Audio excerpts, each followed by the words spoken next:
So, you want to improve at Geometry Dash, and you're using a phone. Well, if that's the case, this is the video for you. Here are a few tips and tricks to improve at Geometry Dash, even on mobile. So, a couple of settings that you're going to want to do first, especially if you're playing on mobile. Very simply, just turn on low detail mode.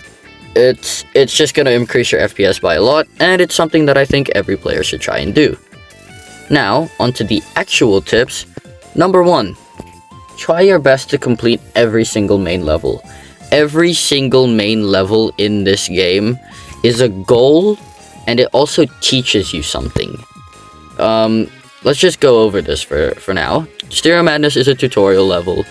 Back on Track introduces you to pads, Polargeist for orbs, Dry Out for upside down parts, and basically every single level here introduces you to something that you will be using in the future. So, what your main goal should be is beating all of the main levels. Now, I'm not saying you can't beat other levels. I mean, let's say, you're halfway through Clutterfunk and you think that Speed Racer is really easy. By all accounts, be my guest. Go try and beat Speed Racer. In fact, if you can beat it, that's amazing. You're building skill, you're having fun at the game, and you're beating demons a little earlier than you should, which, again, is not a bad thing. But your main goal in the game should be to beat all of the main levels, especially the choke point levels. Choke point levels, as I like to call them, are levels that challenge the skills that you've already learned. The first level that I consider a choke point level, especially for beginners, is Can't Let Go. Can't Let Go has so many more timings compared to the 5 levels before it. Not only that, its upside down section is basically dry out and base after base to an extreme. Beating this level is incredibly difficult for newer players, but keep in mind, you will do it eventually. The second choke point level, in my opinion, is definitely Clutterfunk. Clutterfunk has incredibly tight ship sections, paired with a couple of new mechanics. So this is the first level that introduces you to the mini portal. None of the other levels before it use it, so that's probably gonna throw you off, but believe me, it's very easy to get used to. This level is just kind of like a bump in the road that every single player has to overcome. It gives you so many skills, especially with flying, timings. In fact, this is where most players learn how to actually use practice mode correctly. I'll get onto that later. And believe me, Clutterfunk is one of the most important levels for player growth. Electrodynamics, I'd like to consider the third choke point level because of the speed changes. It's not really testing anything else because this is the level that introduced speed changes. It's more so, it's testing your UFO with Theory of Everything, your mini flying with Electroman Adventures, and your tighter flying from Clutterfunk. It's just kind of a collective of all 3 of these levels shoved into one, but with speed changes. And beating this level it's very rewarding. It feels very nice beating this level. Now, the final choke point level is Hexagon Force. This is because of the dual game mode primarily, but there are a few speed changes from Electrodynamics here. And it also, again, it has the same gameplay and elements as all the other levels. A few ball sections from X-Step, more timings from Clutterfunk, some ship sections. In fact, I'd say the ending pressure for this level is so high, you may die here. If you do not be discouraged. This level is incredibly difficult, but you will beat it, again, given enough time. Now, you may have heard me say before about how to practice properly. If you've heard of this before, you can skip ahead to the next section, but if not, practicing properly is key to beating levels. So let's just go into Clutterfunk here, and let's go into practice mode. A lot of people do this. This is bad. In fact, the only time you should be using this is to lead into practicing properly. Let's say that this very beginning section was incredibly easy to you. Yeah, sure, you can spam this as much as you want because you already know the section, you're already familiar with it, you're consistent, all that. But as soon as you reach a point that's difficult, stop spamming and just play through that part over and over and over again up until you're actually like consistent with the part. Let's just go here. Let's say you keep dying. Oh no, I died, you know? Don't be discouraged. In fact, take every moment of death, yep, as a learning opportunity. Let's say you keep dying to this spike specifically, just that one beginning spike. Well, why do you keep dying to it? Maybe it's because you're flying too low, or maybe it's something on your part. So you have to think of ways that you can avoid death in these situations. This first Clutterfunk ship part here is incredibly tight for how early it appears in the game. And the best tip I can give you is don't hold too much, especially there. You really just want to tap the whole time, because if you hold too much, you're either going to run into something or you're going to go too high and then not fall fast enough. So practicing properly, like I said, incredibly important. Just keep practicing the same section over and over again up until you're consistent with it, and then you can practice the next section. Eventually, you'll end up practicing the entire level. You have it all down, and all you have to do now is put all of your practice sections together. And yeah, the whole level basically just becomes a cakewalk because you know what to do, you know what to expect, and believe me, it makes life 3 times easier. Oh, another thing that I forgot to mention before, especially with the practice mode sections, was using copyables. You can place down start positions wherever you want in copyable levels, because once you have it copied, it is yours. You can do whatever you want with it. Now, placing down start positions is a lot better than using practice mode for a number of reasons. Well, number 1, it saves you time. You don't have to get there every single time by spamming checkpoints. Number 2, you can actually hear the music.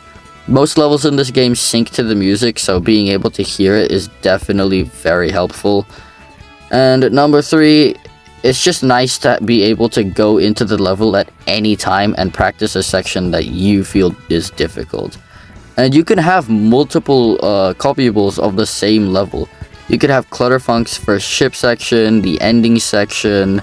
You could have Hexagon Force's duel section, all saved onto your phone, and you can just open up whenever you want. Yeah, copyables are incredibly useful. I can't believe I just beat that. Copyables are incredibly useful, and you definitely should be utilizing them. So, Geometry Dash is a rhythm game, but it's not just a rhythm game or a timing-based game or anything like that. It's also a mind game between, well, you and yourself. Let's say you're new to the game, and you just keep dying over and over again in this level.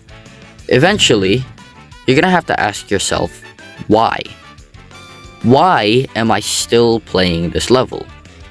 If you can't come up with an answer, then maybe try to change your mindset a little. Oh, I'm playing this level to get better at the game. I'm playing this level to have fun. Treating this game, well, as a game is important. Every little bit of progress you make matters, even if it's just 1%. And I cannot stress it enough, you can do this. All you have to do is keep going. Don't give up. You can do it. Believe me, giving up is the worst possible thing that you can do, because not only does it demotivate you, it makes it so you can't learn from anything. Your mistakes, you're not going to be making any because you're not playing anymore. Having a great mindset when playing this game is one of the most important things that you can have. Especially in situations where the level is about to end, your heart is beating so fast, it's so intense, and then you die because you forgot to press something. It can feel incredibly demotivating. But sometimes you just have to pat yourself on the back, say, you know what? That was a really good run. And then move on. Do not beat yourself down when you die. Lift yourself up and think of why. Why did you die? Once you can find out the reason, you can try to avoid it. Like I said before, practice mode. Make jokes about your death. Do anything. Having a great mindset is incredibly important. And I'm going to say this once. You can do it. There's nothing in this game that is impossible. You, with enough practice, enough time, even if it takes years, even if it takes you up until you're 40 and you have a job and everything, it's never impossible. You can do it. All you have to do is put the effort in, and believe me, do not give up.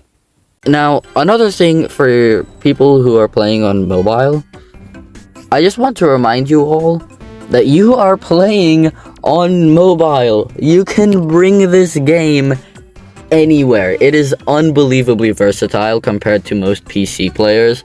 So use the fact that you are on mobile to your advantage. You can bring this anywhere. You can bring it to the park. You can bring it to restaurants. You can play the game on the toilet for all I care. You can play as much as you want. And this is actually a great segue into our next topic, which is, yes, you can play whenever you want. But believe me, when you are getting bored or mad at the game, it is time to stop. Now, playing the game too much is a recipe for disaster.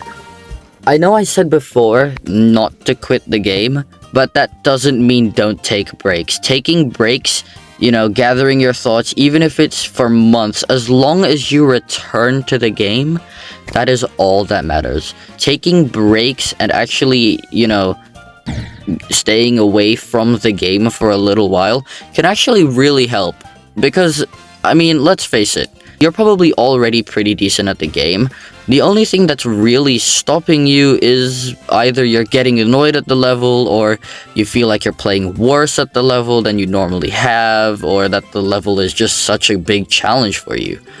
Well, if so, taking breaks after, let's say a lot of practice, especially for demons, is one of the best things that you can do. I know it feels weird because I said quitting is the worst thing you can do, whereas taking breaks is one of the best. But believe me, just taking a break from the... How did I die from that? Taking a break from the game and recollecting your thoughts is amazing. I am on I took a 6-month hiatus from this game on YouTube just because of windy landscape. But yes, as much as I'd like to reiterate it, take breaks, very important. So another thing that I think I should talk to you about is setting goals. Once you've beaten all of the main levels in the game, that's your main goal, by the way, especially when you're first getting into this. Setting goals can stop demotivation and actually make you want to play more of the game. A lot of the forgotten ones are map hacks, trying to beat as many map packs as possible, or beating all of them even, is a goal that you could have in mind. Another thing is beating the daily levels. It's almost always really good because it introduces you to things outside of the main levels. So I'm guaranteeing this one has movable objects. Yeah, already, as you can see. So there's moving objects. You get used to different decoration styles. This level's fun. Different decoration styles, and overall, once you start leaving the main levels, the online ones, it's so diverse. It is so diverse. Playing a bunch of them, using the tabs to the best of your abilities. The featured section is amazing, especially because it has a bunch of different difficulties on it, and the difficulties on there are often very balanced. So let's see, Pulse, yes, this would be amazing for a newer player, Pulse. It has newer decoration compared to Polargeist and stuff, but still gameplay which is around the same difficulty. So playing online levels while playing the mainline levels at the same time is actually not that bad of an idea. In fact, I'd go as far as to say that it's a pretty good idea. You should be doing this. Ooh, so this it has speed changes as well. So yeah, this level would be amazing for a newer player. It has speed changes, introduces you to mini portals, upside down flying. So yeah, the community in this game is definitely great. In fact, I think the only downside to community levels is the fact that sight reading is basically impossible sometimes. But aside from that, yeah, playing community levels is incredibly useful. And the final tip is, please, please, please do not compare yourself to other people. The only person that you should be comparing yourself to is yourself. Let's say you're struggling to beat a demon. Well, compare yourself here. Where are you now compared to where you are 1 month ago? More often than not, comparing yourself to yourself in the past is a great way to benchmark how much you've improved at the game. Looking back at all of these posts right now, you can already see stuff like, oh, I spy with my little eye compared to all the way back when I was still doing club step. The difference between me back then to me now is all that should matter to me. So, just like how it should matter to you. The only skill increase that should matter to you isn't your friends, it's not the YouTubers that you should watch. Oh, they're progressing so much faster than me. That doesn't matter, because the small little steps that you're taking, eventually, if you follow through with it, is going to catch up to them. If they stop playing for a while, they lose motivation, well, all that means is you're gonna catch up to them. In fact, you're gonna probably end up better than them at some point as long as you follow through. Please do not compare yourself to other players. I am making this video and I only have 22 demons. I mean, if anything, I still sometimes watch how to get good at Geometry Dash. So, again, these are some very, very basic things, and please, please, please do not compare yourself. Anyways, that is all. Thank you guys so much for watching. This video was completely unscripted, and I am actually using my phone for this instead of my PC because I wanted it to be authentic. It's unscripted. I think I already said that. Anyways, thank you guys so much for watching. If you made it this far, please consider subscribing. I'm trying to make a lot more Geometry Dash content. And yeah, thanks for watching. Thank you guys so much for watching, and I'll see you in the next one. Peace.